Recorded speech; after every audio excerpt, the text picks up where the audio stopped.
વિદ્યાર્થી મિત્રો, આજે આપણે ધોરણ 9 ગણિતમાં પ્રકરણ નંબર 2 બહુપદીઓમાં સ્વાધ્યાય 2.1નો અભ્યાસ કરીશું. અગાઉ આપણે પ્રશ્ન નંબર 1નો અભ્યાસ કરી ચૂક્યા છે. આજે આપણે પ્રશ્ન નંબર 2 નીચેનામાં x2નો સહગુણક લખો. એટલે નીચે આપેલી બહુપદીમાં આપણે x2નો સહગુણક શોધવાનો છે કે સહગુણક એટલે ની સાથે ગુણાયેલો. પહેલો દાખલો જોઈએ તો 2 + x2 + x. તેમાં x2નો આપણે શું છે સહગુણક જોવાનો છે, પણ x2ની આગળ કોઈ પણ સંખ્યા નથી. તેથી આપણે તેમાં x2ની કોઈ પણ સંખ્યાને આપણે એક તો હોય જ.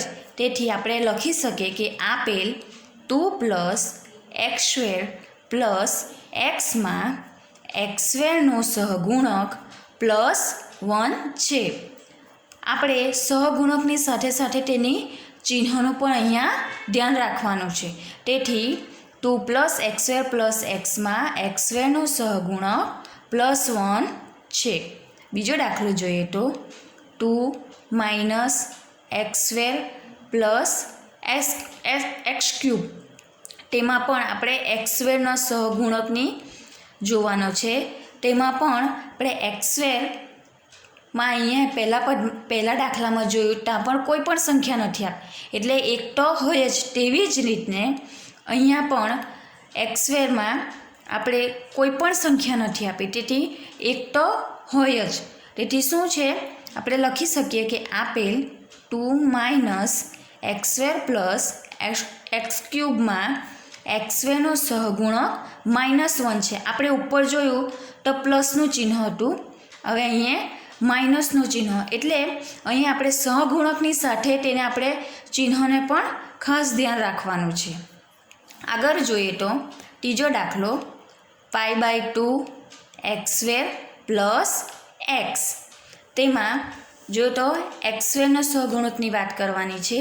તેમાં પણ x2નો સહગુણક શું આપ્યો છે π/2.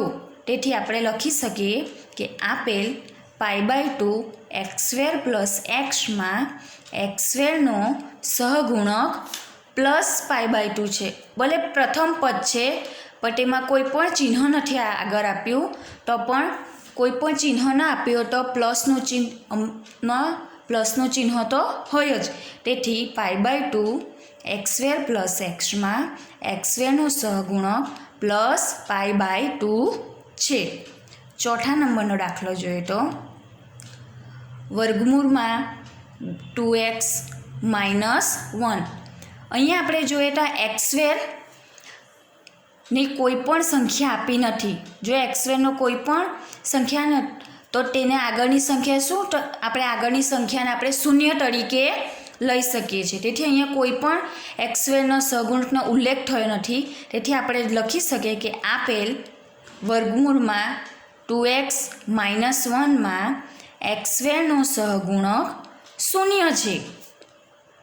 આપણે આગળ પ્રશ્ન 3માં બહુપદીના x2નો સહગુણકની વાત કરી. તો હવે આપણે પ્રશ્ન નંબર 4માં નીચે આપેલી બહુપદીઓની ઘાત જણાવો. એટલે આપણે પ્રશ્ન નંબર 4માં બહુપદીઓની ઘાતનો અભ્યાસ કરવાનો છે. તો આપણે દાખલા નંબર 1 જોઈએ તો 5x3 + 4x2 + 7x. આપણે અહીંયા શું બહુપદીઓની ઘાત આપણે આગળ બહુપદીઓની થિયરીનો જ્યારે અભ્યાસ કર્યો ત્યારે આપણે ભણી ચૂક્યા છે કે બહુપદીઓની ઘાત કોને કહેવાય, કે જે બહુપદીઓમાં આપેલ ચલની ઘાત મહત્તમ સંખ્યા એટલે મોટામાં મોટી સંખ્યા હોય તેને આપણે બહુપદીની ઘાત તરીકે ઓળખી શકીએ છીએ. તેવી રીતના અહીંયા પણ આપણે બહુપદીઓની ઘાત જણાવવાની છે. તો તેમાં જોઈએ તો 5x3 + 4x2 + 7xમાં બહુપદીઓની ઘાત કઈ છે?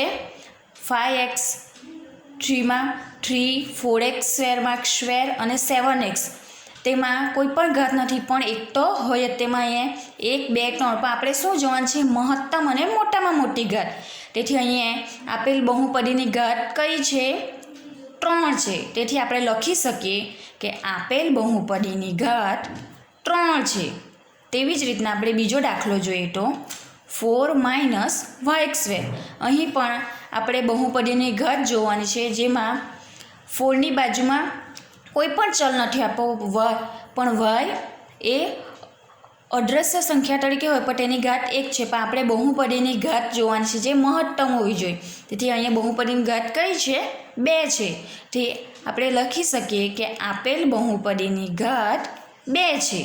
તેવી જ રીતે આપણે ત્રીજો દાખલો જોઈએ તો 5t - √7.